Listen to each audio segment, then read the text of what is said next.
Hi, I'm Tim from YogaTonic UK. Welcome to Desk Yoga.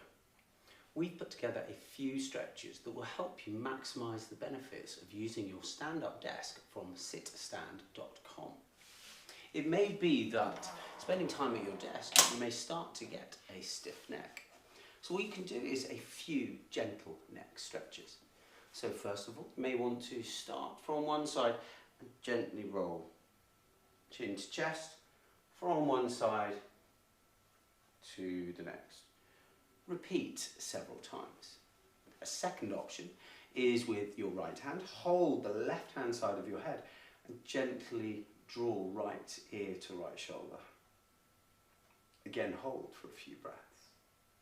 Come out and place left hand to right side of the head and bring left ear to left shoulder.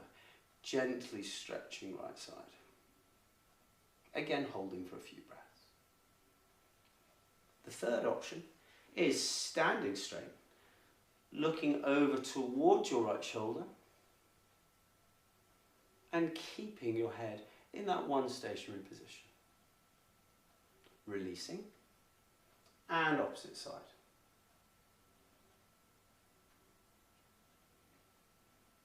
And these are particularly good if you're suffering from a sore neck whilst you're working at your desk. Thanks for watching. If you'd like to find out more, visit sitstand.com TV or YogaTonicUK.com.